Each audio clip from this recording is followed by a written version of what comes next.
The Flower Adornment Sutra. Archive.org. Translated in the Tang Dynasty by the Tripitaka Master Shramana Shikshananda of Khotan. A translation of the Avatamsaka-Sutra by Thomas Cleary, 1993. Book 22. 10 Inexhaustible Treasuries.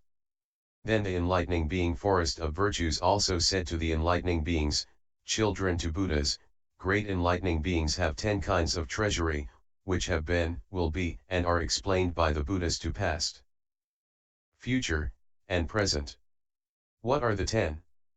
They are the treasury to faith, the treasury of ethics, the treasury of shame, the treasury to conscience, the treasury to learning, the treasury of giving, the treasury to wisdom, the treasury to recollection, the treasury of preservation, and the treasury to elocution. What is the great enlightening being's treasury to faith? The enlightening beings believe all things are empty, they believe all things are signless, they believe all things are wishless, they believe all things are non-creative, they believe all things are without discrimination, they believe all things have no basis, they believe all things cannot be measured, they believe all things have nothing beyond, they believe all things are hard to transcend, they believe all things are uncreated. If enlightening beings are able in this way to engender pure faith in accord with all things, when they hear all Buddha teachings are inconceivable, their minds are not intimidated, when they hear all Buddhas are inconceivable, their minds are not intimidated, when they hear the realms of sentient beings are inconceivable, their minds are not intimidated, when they hear the realm to reality is inconceivable, their minds are not intimidated, when they hear the realm to space is inconceivable. Their minds are not intimidated, when they hear the realm of nirvana is inconceivable, they are not intimidated, when they hear the past, present, and future times are inconceivable, their minds are not intimidated, when they hear entry into all eons is inconceivable, their minds are not intimidated. Why? The enlightening beings have wholehearted, firm faith in the Buddhas, they know the knowledge and wisdom of the Buddhas are boundless and inexhaustible. In each of the countless worlds in the 10 directions are innumerable Buddhas who have attained, will attain, or now are attaining unexcelled complete perfect enlightenment, who have appeared, now are appearing, or will appear in the world, who have entered, are now entering, or will enter nirvana. The knowledge and wisdom of those Buddhas neither increase nor decrease, are unborn and imperishable, neither advance nor regress, are not near or far, have neither concern nor indifference. The enlightening beings enter into the Buddha's knowledge and wisdom and develop boundless, inexhaustible faith. Once they have attained this faith, their minds do not regress, their minds do not become confused, they cannot be broken down, they have no attachments. They always have a fundamental basis, they follow the sages, they dwell in the house of the enlightened, they maintain the lineage of all Buddhas, they increase the faith and resolution of all enlightening beings, they conform to the virtues of all enlightened ones, they set forth the enlightening techniques of the Buddhas. This is called the treasury of faith of great enlightening beings. When enlightening beings abide in this treasury of faith, they can hear and retain all the Buddha teachings, explain them to sentient beings, and cause them all to awaken to understanding. What is the enlightening being's treasury of ethics? Enlightening beings perfect the ethic of universal benefit, the ethic of not accepting wrong precepts, the ethic of non-dwelling, the ethic of no regret or resentment, the ethic of non-contention, the ethic of non-injury, the ethic of non-defilement, the ethic of non-covetousness, the ethic of impeccability, and the ethic of non-transgression of moral precepts. What is the ethic of universal benefit? The enlightening beings accept and uphold pure ethics fundamentally for the sake of benefiting all living beings. What is the ethic of not accepting false precepts? The enlightening beings do not accept or practice precepts of cultists, they only exert themselves naturally in maintaining the impartial, pure precepts of the Buddhas of past, present, and future. What is the ethic of non-dwelling? When the enlightening beings accept and keep ethical precepts, their minds do not dwell in the realm of desire, they don't dwell in the realm of form, they don't dwell in the formless realm. Why? Because they don't keep precepts in hopes of being born there in those realms. What is the ethic of no regret or resentment? The enlightening beings always abide peacefully in a state of mind free from regret and resentment. Why? Because they don't commit serious wrongdoings, they don't practice flattery or deception, and they don't break the pure precepts. What is the ethic of non-contention? The enlightening beings do not deny what has been previously established, and do not innovate. Their minds always follow the precepts which are directed toward nirvana, keeping them without transgression. They do not afflict other beings by their keeping of precepts, they keep ethical precepts with the sole desire that all beings be joyful. What is the ethic of non-injury? The enlightening beings do not harm sentient beings on 10 inexhaustible treasuries account of their precepts, or by learning charms, or by making drugs. They only keep ethical precepts for the purpose of saving and protecting all living beings. What is the ethic of non-defilement?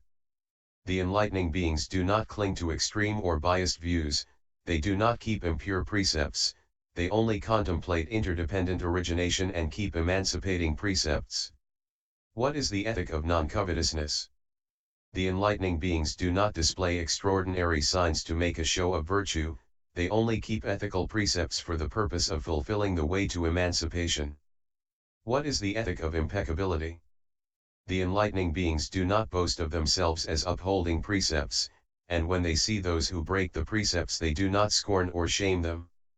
They only make their minds single and keep the ethical precepts. What is the ethic of non-transgression? The enlightening beings forever cease killing, stealing, sexual misconduct, lying, two-faced talk, slander, meaningless talk, greed, anger, and false views. They fully accept the precepts of 10 kinds of virtuous actions. When enlightening beings observe this ethic of non-transgression, they think, sentient beings' transgressions of pure morality are all due to delusion. Only a Buddha is able to know why sentient beings become deluded and transgress pure morality. I should accomplish supreme enlightenment and extensively explain the truth to sentient beings, to free them from delusion. This is called the Great Enlightening Being's second treasury, of ethics. What is the Great Enlightening Being's treasury of shame? The enlightening beings remember the wrongs they committed in the past and conceive shame. That is, they think, since beginningless past all sentient beings and I have been parents and children, brothers and sisters to each other, being full of greed, hatred and ignorance, pride, conceit, dishonesty, deception, and all other afflictions, we have therefore harmed each other, plundering, raping, and killing, doing all manner of evil. All sentient beings are like this, because of passions and afflictions they do not respect or honor each other, they don't agree with or obey each other, they don't defer to each other, they don't edify or guide each other, they don't care for each other, they go on killing and injuring each other, being enemies and malefactors to each other. Reflecting on myself as well as other sentient beings, we act shamelessly in the past, future, and present, while the Buddhas of past, future, and present see and know it all. Now if I don't stop this shameless behavior, the Buddhas of all times will also see me. Why do I still not stop such conduct? This will never do. I should therefore concentrate on eliminating evil and realizing complete perfect enlightenment, to expound the truth for all beings. This is called Great Enlightening Being's third treasury, of shame. What is the Great Enlightening Being's treasury of conscience? The enlightening beings are ashamed of their insatiable desires of the past and consequent increase of all afflictions, such as greed, anger, folly, etc., and resolve that they should not act this way anymore. Also they think, sentient beings are unwise, developing afflictions, they do all sorts of bad things. They do not respect or honor each other and develop into enemies and malefactors to each other. They have committed all such evils, and are happy about it, pursuing and approving of them. Blind, having no eye of wisdom, they enter wombs in mothers' bellies and undergo birth, becoming impure corporeal beings, finally to become gray and wrinkled. Those of wisdom observe this to be simply something impure born of lust. The Buddhas of past, present, and future see and know all. If I now were to still act in these ways, I would be trying to fool the Buddhas. Therefore I should cultivate conscience, quickly attain complete perfect enlightenment, and explain the truth to all beings. This is called Great Enlightening Being's fourth treasury, of conscience. What is the Great Enlightening Being's treasury of learning? The enlightening beings know that something exists because something else exists, and that something does not exist because something else does not exist. They know that something comes to be because something else comes to be, and that something passes away because something else passes away. They know what is mundane and what is transmundane, what is compounded and what is uncompounded, what is meaningful and what is pointless. What does it mean that something exists because something else exists? It means that when there is ignorance there is conditioning. What does it mean that because something does not exist something else does not exist? It means that when there is no discriminating consciousness there is no name and form. What does it mean that something comes to be because something else comes to be? It means that when craving comes to be suffering comes to be. What does it mean that something passes away because something else passes away? It means that when becoming passes away birth passes away. What are mundane phenomena? Material form, sensation, perception, conditioning, and consciousness. What are transmundane phenomena? Discipline, concentration, wisdom, liberation, and the knowledge and insight of liberation. What are compounded things? The realm of desire, the realm of form, the formless realm, and the realm of sentient beings. What are uncompounded things? Space, nirvana, extinction by analysis, extinction because of lack of conditions, and the subsistence of the nature of things, interdependent origination. What are things with meaning? The four holy truths, the two fruits of ascesis, the four special knowledges, the four fearlessnesses, the 4 points of mindfulness, the 4 right efforts, the 2 bases of spiritual powers, the 5 faculties and 5 powers, the 7 branches of enlightenment, and the 8-fold path of sages. 10 inexhaustible treasuries. What are pointless issues? Whether the world is finite or infinite, or both, or neither, whether the world is permanent or impermanent, or both, or neither, whether a Buddha exists after nirvana or not, whether a Buddha both does and does not exist or neither does nor does not exist after nirvana, whether oneself and sentient beings exist or not, whether they both do and do not exist, whether they neither do nor do not exist, how many Buddhas attained final nirvana in the past, how many listeners and individual illuminates attain final nirvana, how many Buddhas, listeners, individual illuminates, and sentient beings there are presently existing. What Buddhas appeared first, what listeners and individual illuminates appeared first, what Buddhas will appear last, what listeners and individual illuminates will appear last, where the world came from, where the world will go, how many worlds have come to be, how many worlds have perished, where did the worlds come from, where did the worlds go, what the very beginning of birth and death is, what the very end of birth and death will be. These all are called pointless issues. Great enlightening beings form this thought: sentient beings haven't much learning in regard to birth and death and are not capable of knowing all these things. I should determine to sustain the treasury of learning, realize unexcelled complete perfect enlightenment, and expound the truth to sentient beings. This is called Great Enlightening Being's fifth treasury, of learning. What is the Great Enlightening Being's treasury of giving? The enlightening beings practice 10 kinds of giving: partial giving, exhaustive giving, inside giving, outside giving, inside and outside giving, total giving, past giving, future giving, present giving, and ultimate giving. What is enlightening beings' partial giving? They are benevolent and kind by nature and are very generous. If they receive fine food, they don't take it all themselves, they want to share it with others, and only then will they eat. The same applies to everything they may receive. When they eat, they think. There are countless micro-orga Nisms in my body whose life depends on me. If my body is satisfied, so are they. If my body is hungry or in pain, so are they. May this food which I now receive enable all beings to be satisfied. I myself eat this in order to distribute it to them, without greed for the taste. They also think, throughout the long night of ignorance I have been attached to this body and want to satisfy it, so I take food and drink. Now I bestow this food on living beings, so that I may forever end covetousness and attachment. This is called partial giving. What is enlightening beings' exhaustive giving? They get various kinds of fine food, incense, flowers, clothes, and other necessities of life. If they use them themselves, they can live out their years in comfort.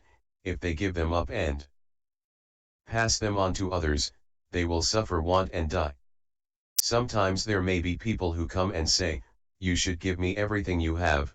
The enlightening beings think to themselves, "Since beginningless past I have died of starvation countless times without having the benefit of being able to help anyone at all.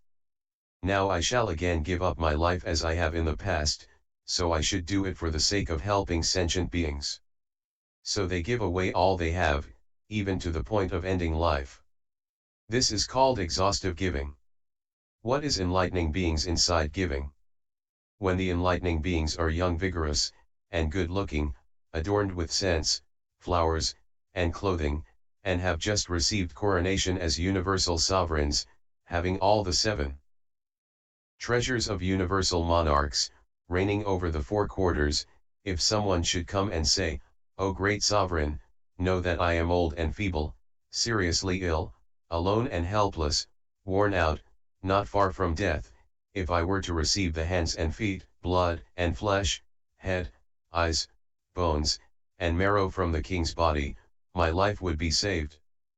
Please don't deliberate further and do not begrudge me this, just look upon me with compassion and give them to me." At such a time the enlightening beings would think, "This body of mine will in the end surely die, without any benefit. I should take the opportunity to give it away early to save a living being." With this thought they give without regret. This is called inside giving. What is enlightening beings' outside giving? When enlightening beings are in full maturity and physical well-being, replete with all marks of dignity, adorned with fine flowers and excellent clothing, having been crowned as universal monarchs beginning over the 4 quarters, having all the 7 treasures, should someone come and say, "I am poor and oppressed by all kinds of miseries, please be so kind and compassionate as to give up your rank to me, so that I may reign and experience the felicities of sovereignty," the enlightening beings think, all flourishing and prosperity must inevitably decline and end. When it does decline and end, it is no longer possible to benefit sentient beings. I should satisfy this person as he requests. And having formed this thought, they give up the throne without regret. This is called outside giving. What is enlightening beings' inside and outside giving? When the enlightening beings are in the position of universal monarch, as explained before, if someone comes and says, "You have been in the rank of universal monarch for a long time, and I have never been. Please abdicate in my favor, and be my attendant." At that time the enlightening beings think, "My body, wealth, and rank are all impermanent. I am now in my prime, wealthy, in possession of the whole world. Now a beggar appears before me, I should, through these perishable things, seek the imperishable truth." And so thinking, they abdicate, personally. Work respectfully as servants, without regret. This is called inside and outside giving. What is the enlightening beings' total giving? The enlightening beings are in the rank of universal monarchs, as described before, and countless poor people come and say, "The fame of the monarch is heard 10 inexhaustible treasuries throughout the world, and we have come here because of your reputation. We each have requests which we hope you will compassionately fulfill." Then those poor people variously ask the monarch for the land, for his wife and children, for his hands and feet, blood, flesh, heart, lungs, head, eyes, marrow, and brains. At such a time, the enlightening beings think, all who love must eventually part, with no benefit to sentient beings. Now I want to give up all clinging, and fulfill the wishes of sentient beings with these things which I must in any ease eventually lose. Having thus reflected, they give all, without regret or resentment, and without looking down on sentient beings. This is called total giving. What is the enlightening being's past giving? The enlightening beings, having heard of the accomplishments and virtues of the Buddhas and enlightening beings of the past, are not attached to them, realizing they are not existent. They do not create discrimination, do not covet, crave, or seek them. They depend on nothing. They see things as like dreams, without solidity. They do not conceive of roots of goodness as existent, and they do not rely on them. However, they fulfill the teachings of Buddhas and expound them in order to teach and edify grasping, clinging sentient beings. Also they contemplate all things of the past, searching them out everywhere to find they cannot be apprehended. Having reflected thus, they ultimately relinquish all things of the past. This is called past giving. What is enlightening beings' future giving? When enlightening beings hear of the practices of Buddhas of the future, they realize they are not existent, they do not grasp their characteristics, they do not particularly delight in going to be born in the Buddha's lands, they do not indulge, do not cling, and yet do not disdain them, they do not dedicate virtues there, yet they do not withdraw from virtue on their account, they always cultivate. Practice diligently, never giving up, just wanting to include sentient beings in those realms, explain the truth to them, and cause them to master the qualities of Buddhahood. And yet these qualities have no locus, yet are not without location, they are not inside or outside, not near or far. They also think that since things are not existent they cannot but be relinquished. This is called future giving. What is enlightening beings' present giving? When the enlightening beings hear of the virtues of all the beings of various heavenly states, of Buddhist disciples and individual illuminates, their minds are not confused or absorbed, not concentrated or scattered, they only observe all actions as like dreams, unreal, they have no craving or attachment, but in order to cause sentient beings to divorce evil dispositions, they practice the enlightening path without discrimination, fulfill the Buddha teachings, and expound them. This is called present giving. What is enlightening beings' ultimate giving? If innumerable sentient beings, some lacking eyes, some lacking ears, some lacking noses or tongues, or hands, or feet, should come and say to the enlightening beings, "We are unfortunate, physically handicapped, please be so kind as to give up your organs so as to make us complete," the enlightening beings, hearing this, immediately give them, even if because of this they should be physically handicapped for incalculable eons, they would never have a single throat of regret. They just observe this body from its first conception, its various organs an unclean little mass of cells, which is born, ages, gets sick, and dies. They also contemplate this body as having no true reality, being shameless, lacking in sagacity, foul and unclean, held up by bones and joints, covered with blood and flesh, with 9 apertures constantly flowing, despised by people. Having thus contemplated, they do not conceive a single thought of attachment. They also reflect that this body is fragile and unstable and not to be clung to, that it should be given to satisfy the wishes of others, and that this deed will guide all sentient beings and cause them to be unattached to body or mind, enabling them to develop the pure body of knowledge. This is called ultimate giving. This is the enlightening being's 6th treasury, of generosity. What is the great enlightening being's treasury of wisdom?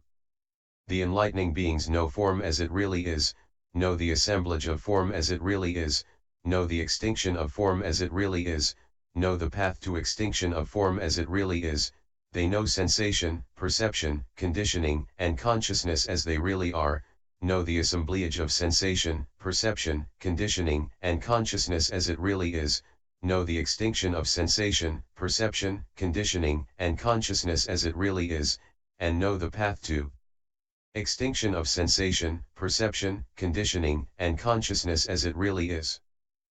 They know ignorance as it really is, know the accumulation of ignorance as it really is, know the extinction of ignorance as it really is, know the path to extinction of ignorance as it really is.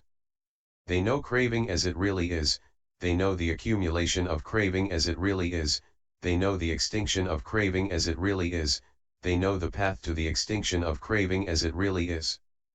They know Buddhist discipleship as it really is, they know the principles of discipleship as they really are, they know the development of discipleship as it really is, they know the nirvana of Buddhist disciples as it really is.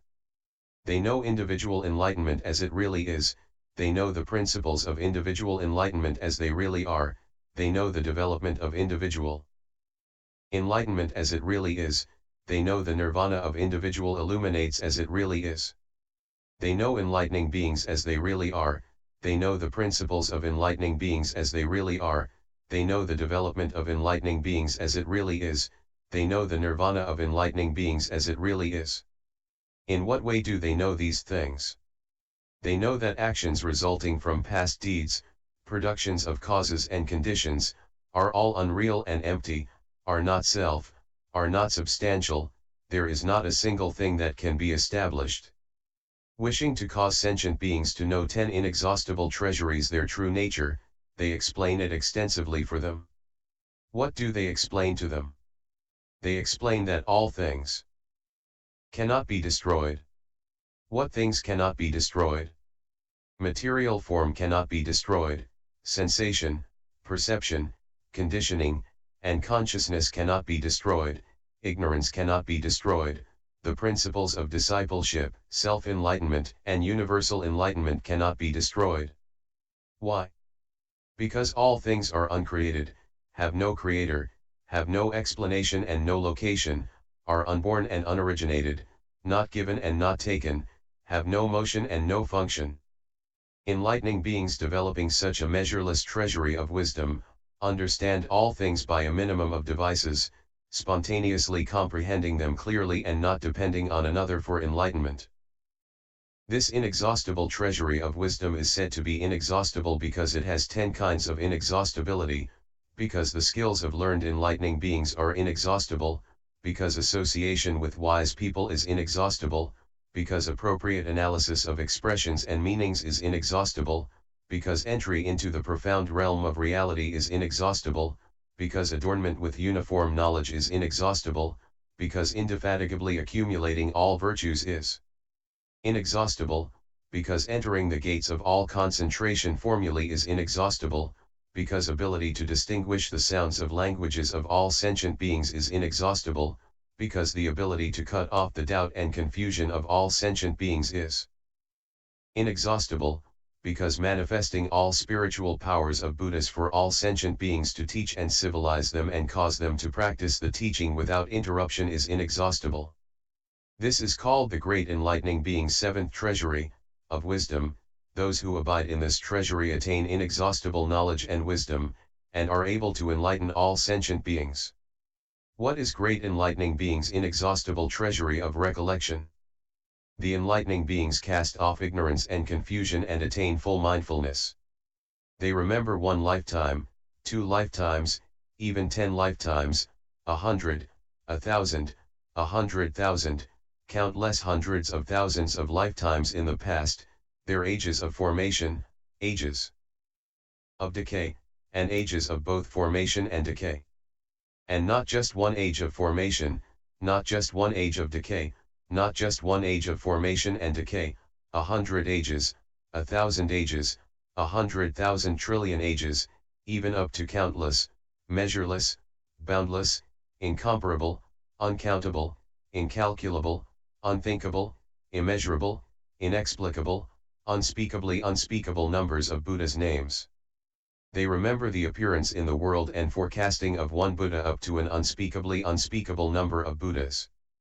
They remember the emergence in the world and discourses of one up to an unspeakably unspeakable number of Buddhas.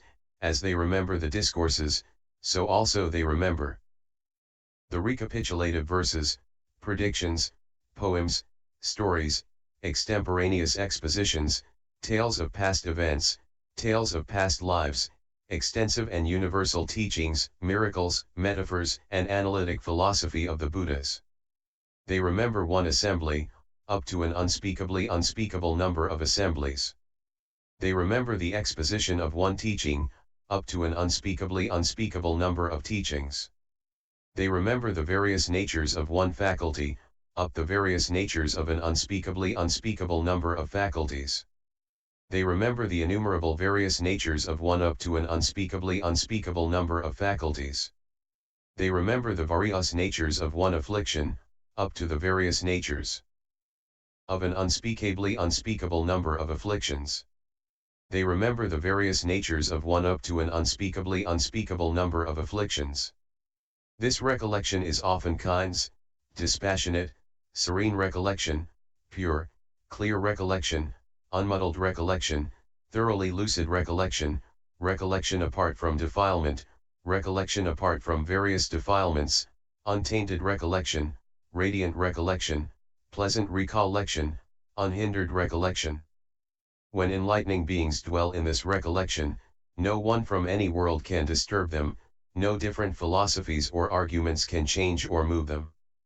Their roots of goodness from the past are all purified. They are not influenced by or attached to mundane things. Demons and outsiders cannot harm them. They can be reborn in different forms without forgetting anything. Their teaching in past and future is inexhaustible. They live together with sentient beings in all worlds with never any faults or misdeeds. They enter the congregation at the sites of enlightenment of all Buddhas without impediment, and are able to associate with all Buddhas. This is called the Great Enlightening Being's eighth treasury, of recollection. What is Great Enlightening Being's treasury of preservation? The enlightening beings preserve the discourses of the Buddhas, their expressions, meanings, and principles, without forgetting or losing them, for one lifetime, up to an unspeakably unspeakable number of lifetimes. They hold the name of one Buddha up to an unspeakably unspeakable number of Buddhas. They preserve the reckoning of one age up to an unspeakably unspeakable number of ages. They preserve the predictions of one Buddha up to an unspeakably unspeakable number of Buddhas. They preserve one scripture, up to an unspeakably unspeakable number of scriptures. They hold one assembly, up to an unspeakably unspeakable number of assemblies. They preserve the explanation of one doctrine, up to the explanations of an unspeakably unspeakable number of doctrines. They keep in mind the countless various natures of one up to an unspeakably unspeakable number of faculties. They keep in mind the countless various natures of one, up to an unspeakably unspeakable number of afflictions. They keep in mind the countless various natures of one, up to an unspeakably unspeakable number of concentrations. This treasury of preservation is boundless, 10 inexhaustible treasuries, and hard to till. It is hard to reach its depths, hard to approach. No one can conquer it. It is measureless and boundless, inexhaustible, and has great power. This is in the realm of Buddhas and can only be completely comprehended by a Buddha.